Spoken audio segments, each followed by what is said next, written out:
Habari za mchana mpendwa msikilizaji na mtazamaji wa Kivu News Info, tunakukaribisha tena kuungana nasi katika matangazo yetu ya mchana wa leo, ikiwa leo tarehe 29 za mwezi wa 5 mwaka 2026. Ni wakati wa taarifa kuu ya habari ya mchana walio tukuletea kwa kina matukio muhimu ya kisiasa, usalama, afya, diplomasia pamoja na maendeleo yanaendelea kujiri katika maeneo mbalimbali ya nchi. Katika habari zetu za mchana wa leo tutazungumzia hali ya usalama katika maeneo ya Masisi, Fizi na Baraka, huku wananchi wakiendelea kuasiriwa na mashambulizi ya watu wenye silaha. Tutaendelea pia na taarifa kuhusu serikali ya Kongo kuimarisha mapambano dhidi ya mlipuko mpya wa Ebola mashariki mwa nchi. Na katika habari za kisiasa na diplomasia tutarejea mazungumzo yaliyofanyika mjini Paris kati ya rais wa bunge la taifa la DRC Aimé Bonji Sankara na viongozi wa Ufaransa kuhusu ushirikiano wa kibunge na hali ya usalama mashariki mwa nchi. Na katika habari za maendeleo, viongozi wa mkoa wa Kivu Kusini wanajadili miradi mikubwa ya miundombinu, nishati na ushirikiano wa kikanda kwa lengo la kuchochea maendeleo ya wananchi. Mimi ni Eloge Longa, basi karibu tuanze pamoja habari ya mchana leo kupitia Kivu News Info. Na basi kama hii ndio ulikuwa mara kwanza unakutana nasi kupitia mtandao wa YouTube, basi kabla chochote kile ningekuomba na kusikufa kitu kimoja, hakikisha umesubscribe, kulike, comment na kushare, na kwa lugha nasema kujabone kwa vile vile na kupartager kuendelea kusambaza habari kwa walio wengi zaidi. Basi karibu tuanze safari ya mchana ya habari kwa pamoja.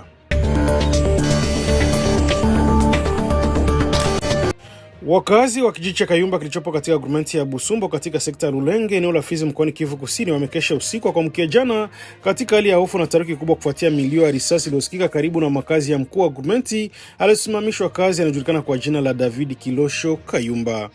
Kwa mujibu wa vyanzo mbalimbali vya ndani vinavyozungumza na waandishi wa habari, watu hao wenye silaha wanadai kuwa ni wapiganaji wa kundi la Bishake Bashambuki ambao walionekana kuingia katika eneo hilo wakitokea kijiji cha Kibungwe kabla kuzusha hali ya taharuki miongoni mwa wananchi. Mashuhuda walikuwa katika eneo hilo wanasema milio ya risasi ilisikika kwa muda mrefu usiku kucha, jambo la lazima wananchi wengi kujifungia ndani ya nyumba zao, huku wengine wakikimbia baadhi makazi yao kwa kofia usalama wao. Baadhi ya wakazi wameeleza kwa watoto, wanawake pamoja na wazee walikesha bila usingizi kutokana na hali hiyo ya sintofahamu. Mmoja wa wakazi alipatikana kwa njia ya simu amesema kwa wananchi hawajui ni nini hasa kilichokuwa kikiendelea karibu na makazi ya kiongozi aliyosimamishwa kazi, lakini milio ya risasi ilitosha kueneza hofu kubwa katika kijiji kizima. Hali hiyo hadi sasa mamlaka za eneo pamoja na vyombo vya usalama bado havijatoa taarifa rasmi kuhusu tukio hilo wala kutoa idadi ya watu walioathirika. Kutokana na hali hiyo ya ukosefu wa usalama, shughuli nyingi za kijamii kiuchumi zimeathirika vibaya katika kijiji cha Kayumba na maeneo yanayoizunguka. Maduka mengi yameendelea kubaki yakifungwa, shughuli za soko zimesimama, huku harakati za wananchi zikipungua kwa kiasi kikubwa kutokana na hofu ya mashambulizi mapya. Wananchi wa eneo hilo sasa wanatoa wito kwa mamlaka husika kuongeza haraka ulinzi na uwepo wa vikosi vya usalama ili kurejesha hali ya utulivu katika eneo hilo ambalo limekuwa likikumbwa mara kwa mara na matukio ya ukosefu wa usalama. Eneo la Fizi sana katika sekta Lulenge inaendelea kushuhudia matukio mara kwa mara ya makundi yenye silaha, hali inayochangia wananchi kuendelea kuishi katika mazingira magumu ya hofu na kutokuwa na uhakika wa usalama wao kwa kila siku. Hadi tunakuandikia taarifa hii, hali katika kijiji cha Kayumba inaelezwa kuwa bado ni hataruki, huku wananchi wengi wakisubiri kuona hatua zikichukuliwa na viongozi wa eneo pamoja na vyombo vya usalama ili kuhakikisha amani na rejea katika sehemu hiyo ya wilaya ya Fizi. Hali ya usalama ilionekana kutulia kwa muda siku ya jana Alhamisi tarehe 28 Mei katika baadhi ya maeneo ya wilaya ya Masisi, hususan pembezoni mwa mji wa Rubaya, baada ya mapigano makali yaliyokutanisha waasi wa M23 ndio kuungwa mkono wa Rwanda dhidi ya makundi ya wazalendo wanaopigana sambamba na vikosi vya serikali kwa lengo la kulinda maeneo hayo. Kwa mujibu wa taarifa kutoka vyanzo mbalimbali vya ndani katika eneo hilo, wa mapigano hayo yalifanyika katika vijiji na maeneo kadhaa ya kimkakati vilipo karibu na Rubaya, alisababisha taharuki kubwa miongoni mwa wananchi pamoja na kusimamisha shughuli nyingi za kijamii na kiuchumi. Vyanzo hivyo vinaeleza kuwa baada ya mashambulizi hayo, waasi wa M23 waliweza kurejesha udhibiti wa maeneo ya Runingi, Kasenyi, Kanyaru, Nyakigano pamoja na Katobotobo, maeneo ambayo siku za nyuma yalikuwa yakishuhudia mivutano mikubwa kati ya pande hizo mbili zinazopigana. Wakazi wa maeneo wameeleza kuwa milio ya risasi nzito na nyepesi ilisikika kwa muda mrefu katika siku zilizopita kabla ya hali kutulia kwa muda siku ya jana asubuhi. Baadhi ya familia zilazimika kuendelea kuishi mafichoni, huku wengine wakikimbilia maeneo yanaonekana kuwa salama zaidi kwa kofia kuzuka tena kwa mapigano. Ingawa hali inaonekana kuwa tulivu kwa sasa, wananchi wengi wanaendelea kuishi katika hofu kubwa kutokana na uwepo wa makundi yenye silaha katika maeneo ya karibu na Rubaya. Wengi wao wanaeleza kuwa hawawezi kurejea kikamilifu katika shughuli zao za kawaida kwa sababu ya kutokuwa na uhakika wa usalama. Kwa upande mwingine, taarifa kutoka mashinani zinaeleza kuwa wapiganaji wa wazalendo bado wanaendelea kudhibiti eneo hilo la Katoi, ambako wanaendelea kujipanga ili kuzuia kusonga mbele kwa M23 katika maeneo mengine ya wilaya ya Masisi. Hata hivyo, baadhi ya wananchi pamoja na wachambuzi wa masuala ya usalama wanaendelea kueleza wasiwasi wao kuhusu kile wanachokitaja kuwa ukosefu wa uwepo mkubwa wa vikosi vya jeshi la serikali FARDC katika maeneo ya mapigano. Kwa mujibu wa vyanzo hivyo, hadi sasa wanajeshi wa serikali wanaonekana kutokufanya operesheni kubwa za kijeshi katika maeneo hayo kwa ajili ya kuwaunga mkono vijana wakijitolea wa wazalendo ambao wanaendelea kupambana mstari wa mbele. Aliyemezwa maswali mengi miongoni mwa wananchi wa Masisi kuhusu mikakati ya usalama unaotumiwa katika eneo hilo wakati wa mapigano dhidi ya M23 yakiendelea kushuhudiwa katika sehemu mbalimbali za Kivu Kaskazini. Kwa wakazi wa Rubaya na vijiji vinavyozunguka eneo hilo wanaendelea kutoa wito kwa serikali ya Jamhuri ya Kidemokrasia ya Kongo kuongeza haraka operesheni za kijeshi na kuimarisha ulinzi ili kuzuia waasi kuendelea kuteka maeneo mapya pamoja na kuhakikisha usalama wa raia unarejea kikamilifu. Ikumbuke kuwa wilaya Masisi ni moja ya maeneo ambayo yameendelea kuathirika zaidi na vita vya M23 katika kipindi cha hivi karibuni, yanayosababisha maelfu ya wananchi kuyahama makazi yao, huku wengine wakikabiliwa na hali ngumu ya kibinadamu kutokana na ukosefu wa usalama wa kudumu. Mili ya maafisa watatu wa polisi waliouawa siku ya Jumatatu iliyopita katika eneo la Kirima kwenye mili wa barabara Butembo kuelekea Mungerinjipa imezikwa siku ya jana Alhamisi tarehe 28 Mei mjini Lubero katika mkoa wa Kivu Kaskazini. Marehemu hao walikuwa maafisa wa kitengo cha usalama barabarani maarufu kama PSR. Polisi hao waliotajwa ni Kambale Mabunda, Kambale Kanzoro pamoja na Kambale Kanya Donkia, ambao wote walifariki dunia wakiwa katika utekelezaji wa majukumu yao kila siku ya kulinda usalama na kudhibiti harakati za usafiri katika eneo hilo. Kabla mazishi yao kufanyika katika familia zao tofauti, viongozi wa kiraia, maafisa wa kijeshi na polisi pamoja na mamia wakazi wa Lubero walikusanyika mbele ya ofisi ya komina Lubero kwa ajili ya kutoa heshima za mwisho kwa maafisa waliopoteza maisha katika mazingira ya kutatanisha. Sherehe hiyo ya kutoa heshima ilifanyika katika hali ya huzuni na majonzi makubwa, huku ndugu, jamaa na wananchi wengi wakionekana kuguswa na sana na tukio hilo lilozua masikitiko katika eneo lote la Lubero. Majeneza marehemu yalipitishwa mbele ya umati wa wananchi waliokuwa wakikusanyika kutoa salamu za mwisho kwa maafisa waliotajwa kuwa walikuwa wafanyakazi kwa kujitolea na uzalendo mkubwa. Katika hotuba mbalimbali zilizotolewa wakati wa shughuli hiyo, viongozi wa kiraia na wale wa vyombo vya usalama walieleza masikitiko yao kufuatia mauaji yao na kuahidi kuwa uchunguzi wa kina utaendelea ili kubaini mazingira halisi ya kuuawa kwa polisi hao pamoja na kuwabaini waliohusika na tukio hilo. Baadhi ya viongozi walisisitiza kuwa serikali haitakubali kuona watumishi wa usalama wakiuawa bila hatua kali kuchukuliwa dhidi ya wahusika. Viongozi hao pia walitoa pole kwa familia zilizopoteza wapendwa wao, huku wakisifu huduma ambayo polisi hao walitoa chini ya bendera ya Jamhuri ya Kidemokrasia ya Kongo. Kwa mujibu wa taarifa za awali zilizotolewa na vyanzo vya usalama, polisi hao walivamiwa siku ya Jumatatu katika eneo la Kirima, takriban kilomita 32 kutoka mji wa Butembo na watu wenye silaha. Mashambulizi haya yalitokea wakati maafisa hao walikuwa katika utekelezaji wa majukumu yao ya kikazi kwenye mili huo wa barabara ambao kwa muda mrefu umekuwa ukikumbwa na changamoto za kiusalama pamoja na uwepo wa makundi ya watu wenye silaha. Baada ya tukio hilo, baadhi ya washukiwa walikamatwa siku hiyo na vyombo vya usalama. Taarifa zinaeleza kuwa watu hao wanatarajiwa kuhojiwa na huduma husika za uchunguzi ili kusaidia kubaini ukweli kuhusu tukio hilo pamoja na mtandao wa wahusika waliohusika katika mauaji hayo. Mauaji ya polisi yameendelea kuzua hisia kali miongoni mwa wananchi wa Lubero na maeneo jirani, ambako wengi wameonyesha wasiwasi wao kuhusu kuendelea kuzorota kwa usalama katika baadhi ya maeneo ya Kivu Kaskazini. Wananchi wa eneo hilo wanaendelea kuitaka serikali kuongeza ulinzi katika barabara kuu na maeneo yanayokumbwa na mashambulizi ya mara kwa mara ili kulinda raia pamoja na maafisa wa usalama wanaotekeleza majukumu yao katika mazingira ya kudumu. Familia za marehemu zimeeleza majonzi makubwa kutokana na kupoteza wapendwa wao walikuwa tegemeo katika familia zao, huku zikiomba serikali kuhakikisha haki inapatikana na wahusika wa mauaji wanachukuliwa hatua za kisheria. Mazishi ya maafisa yameacha masimanzi kubwa mjini Lubero, huku wananchi wengi wakikumbuka mchango wao katika kulinda usalama wa watumiaji wa barabara na kudumisha utulivu katika eneo la hilo la Kivu Kaskazini.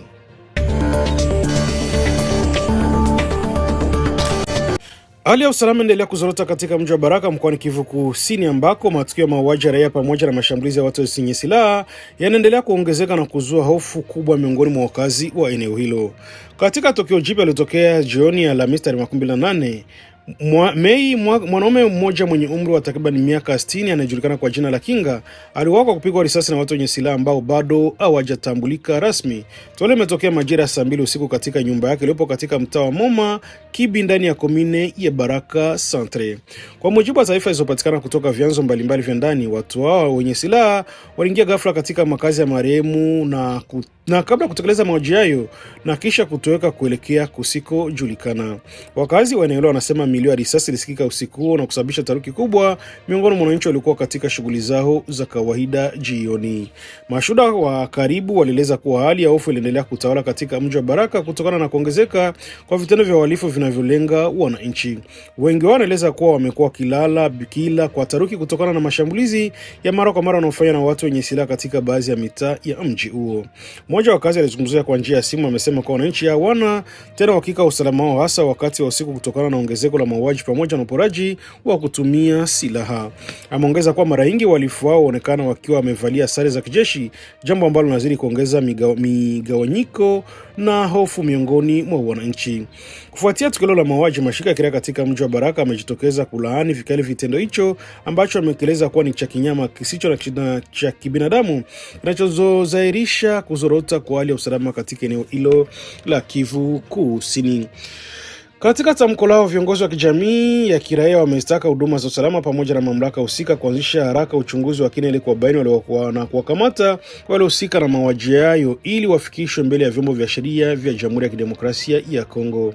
Jamii ya kiraia pia imetaka serikali kuongeza hatua za dharura za kiusalama kwa lengo la kulinda maisha ya wananchi pamoja na mali zao. Wamesitiza kuwa ikiwa hatua za madhubuti zitachukuliwa haraka, hali ya usalama inaweza kuendelea kuwa mbaya zaidi katika mji huo na maeneo yanayoizunguka. Katika miezi hivi karibuni, mji wa Baraka pamoja na maeneo ya jirani yamekuwa kishuhudia matukio mengi ya mauaji ya kulengwa, uporaji wa simu na fedha, vitisho dhidi ya wananchi pamoja na mashambulizi yanayotekelezwa na watu wenye silaha ambao mara nyingi hawajitambuliki rasmi. Hali hiyo inaendelea kufuatiliwa kuwatia hofu wakazi wengi ambao sasa wanapunguza harakati zao nyakati za usiku kwa kofia kushambuliwa na uhalifu wenye silaha. Baadhi ya wafanyabiashara pia wameeleza kuwa biashara zao zimeanza kuathirika kutokana na hali ya sitofahamu inaendelea kushuhudiwa mjini Baraka. Wakazi wa eneo wanaendelea kuitaka serikali ya Jamhuri ya Kidemokrasia ya Kongo pamoja na viongozi wa vyombo vya usalama kuchukua hatua kali dhidi ya wahalifu wanaohusika na vitendo hivyo vya mauaji na uporaji ili kurejesha hali ya utulivu na amani kwa wananchi kwa vyombo vya dola. Hadi tunakuandikia taarifa ya kuna taarifa rasmi iliyotolewa kuhusu kukamatwa kwa watu husika wa mauaji ya mwanaume aliyejulikana kwa jina la Kinga, huku uchunguzi ukitajwa kuendelea na mamlaka husika.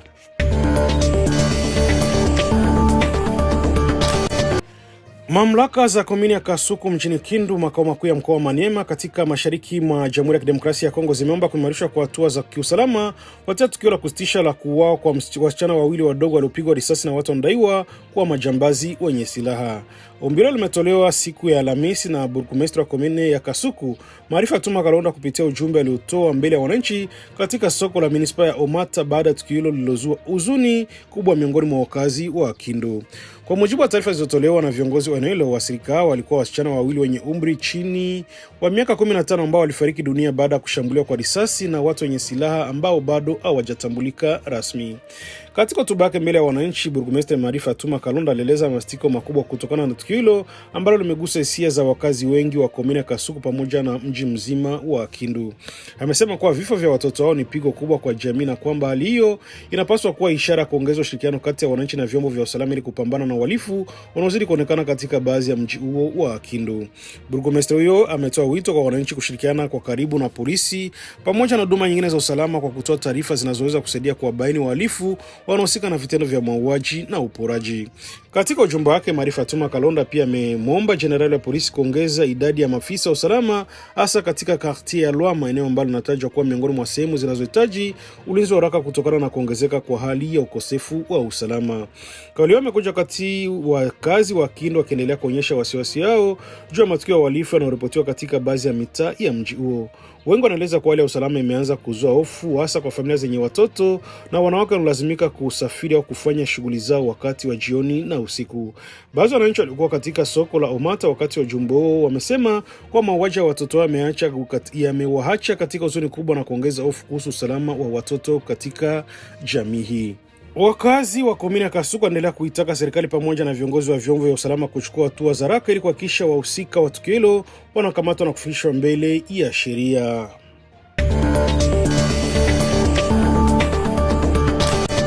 Waziri wa shirikiano wa kikanda wa Jamhuri ya Kidemokrasia ya Kongo Floribert Anzuruni amekutana siku ya Jumatano mjini Kinshasa na makamu gavana mkuu wa Kivu Kusini Jean-Jacques Lekano kwa mazungumzo yaliyolenga kuimarisha umoja na mshikamano kati ya viongozi wa kisiasa pamoja na kijamii wa mkoa ambao wanaendelea kukabiliana na changamoto kubwa za kiusalama.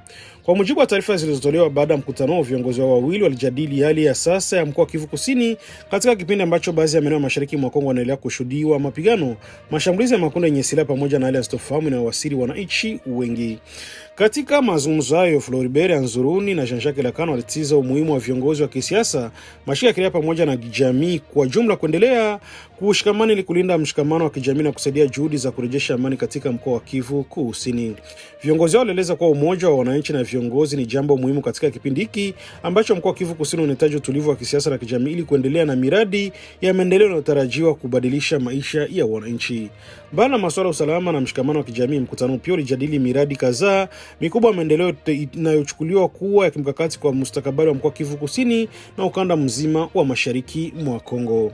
Miongoni mwa miradi iliyojadiliwa ni mradi wa kusambaza umeme katika mji wa Uvira ambao unatarajiwa kusaidia kuboresha maisha ya wananchi pamoja na kuchochea shughuli za kiuchumi katika eneo hilo ambalo kwa muda mrefu limekuwa likabiliwa na changamoto za ukosefu wa nishati ya uhakika.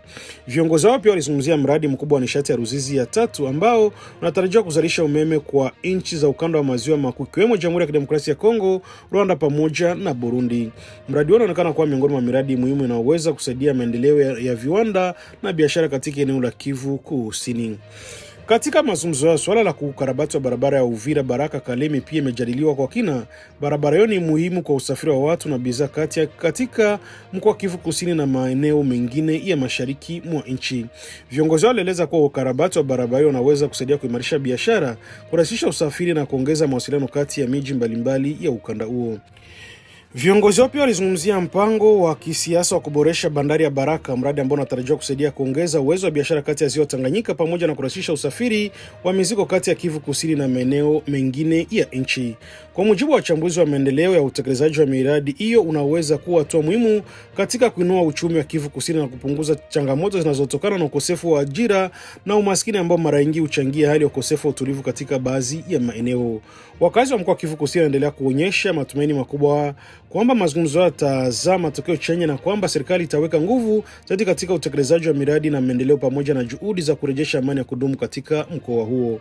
Mkutano kati ya waziri Floribert Anzuruni na makamu wa gavana mkoa wa Kivu Kusini Jean-Jacques Lekano unaonekana kama sehemu za juhudi za serikali ya Kongo kuimarisha ushirikiano wa kikanda na kuhakikisha kwamba mkoa wa Kivu Kusini unanufaika na miradi mikubwa na maendeleo licha ya changamoto za kiusalama zinazoendelea kushuhudiwa mashariki mwa nchi.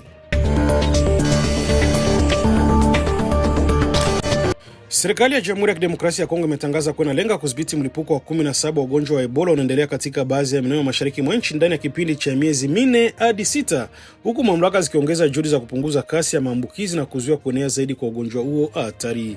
Tangazo hilo limetolewa na waziri wa afya ya umma, usafi na ustawi wa jamii Samuel Roger Kamba wakati wa mkutano wa waandishi wa habari uliofanyika Jumanne tarehe 26 Mei, ambako alizungumzia hatua zinazochukuliwa na serikali katika kupambana na mlipuko huo mpya wa Ebola unaoathiri hasa majimbo ya Ituri, Kivu Kaskazini pamoja na Kusini.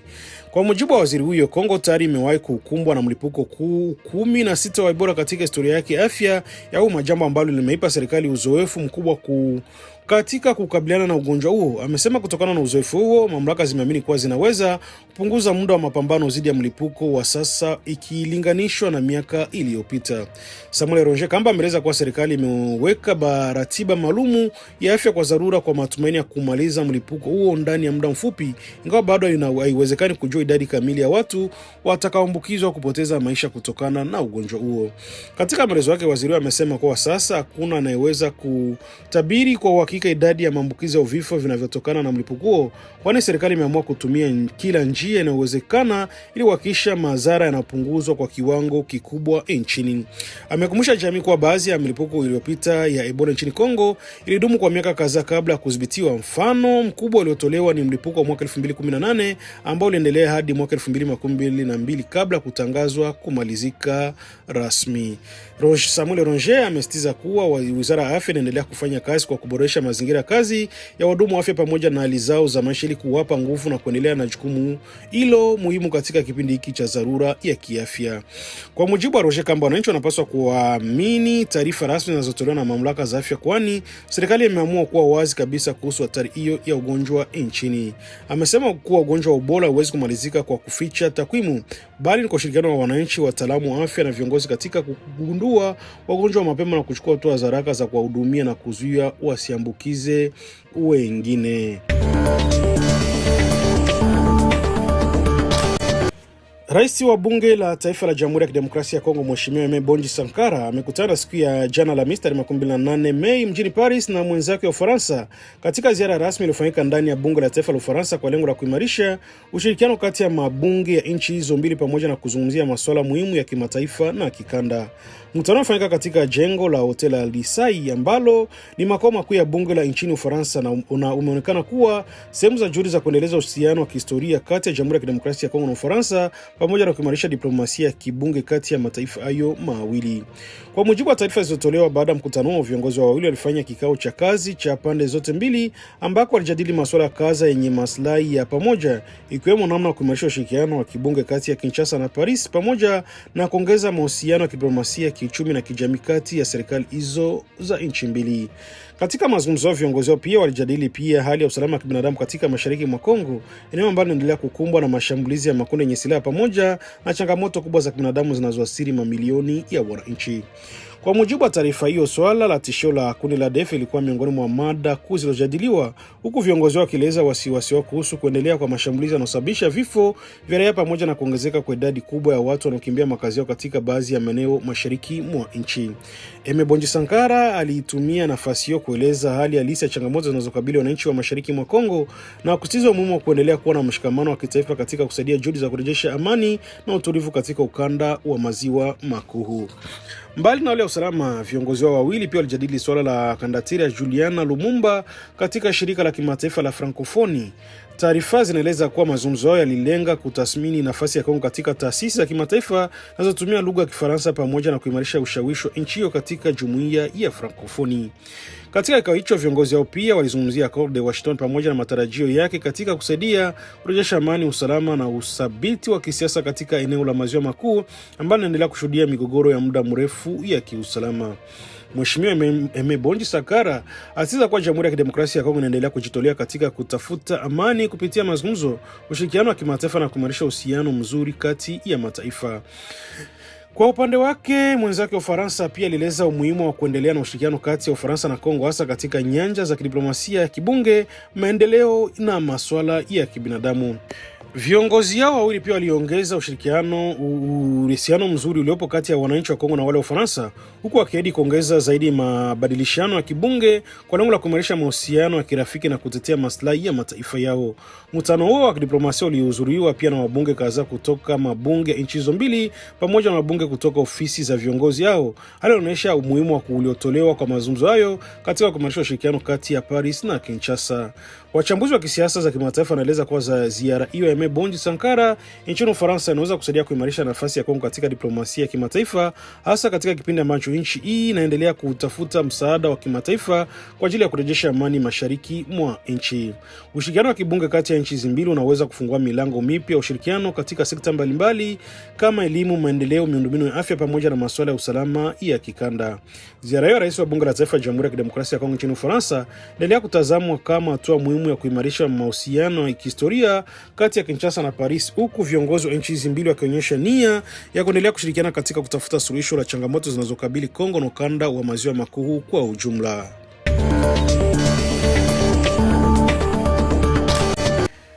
Ni hivyo ndivyo tunafika tamati wa taarifa yetu ya mchana leo kupitia Kivu News Info, ikiwa leo tarehe 29 Mei mwaka 2026. Tunashukuru sana kwa kutupatia muda wako kutufuatilia. Tunaendelea kukuletea habari za uhakika kutoka maeneo mbalimbali ya Jamhuri ya Kidemokrasia ya Kongo na nje ya mipaka yake, zikiwemo taarifa za usalama, siasa, afya pamoja na maendeleo ya kijamii na kiuchumi. Basi endelea kuwa nasi katika taarifa zetu zingine za jioni ya leo na haraka na zenye kuaminika kutoka Kivu News Info, sauti ya habari zako za kila siku. Mimi ni Teloja Lulonga na ilikuwa ni Kivu News Info, siku tuendelea kuletea matangazo yetu tukiwa mashariki mwa Jamhuri ya Kidemokrasia ya Kongo. Basi tutanana tena jioni kwa matangazo mengine zaidi. Baki salama na Mwenyezi Mungu awabariki. Skrini zetu zinaweza kuunganisha au kugawa. Leo hii taarifa nyingi husambaa bila kuthibitishwa kwenye mitandao ya kijamii. Uvumi, habari za uongo na maneno ya chuki vinaharibu uaminifu na kudhoofisha jamii zetu. Kabla ya kushiriki, jiulize swali rahisi: je, taarifa hii ni ya ukweli? Tuthibitishe vyanzo, tukatae upotoshaji, tuseme hapana kwa taarifa za uongo. Skrini zetu zinapaswa kuwa madaraja na si silaha. Kivu News Info inakuita kuwa na uwajibikaji wa kidijitali. Pamoja tuchague umoja, ukweli na amani. Ujumbe huu umetolewa na kuzanishwa na Wizara ya Ulaya ya Mambo ya Nje kwa kushirikiana na Search for Common Grounds. Audio Jungle.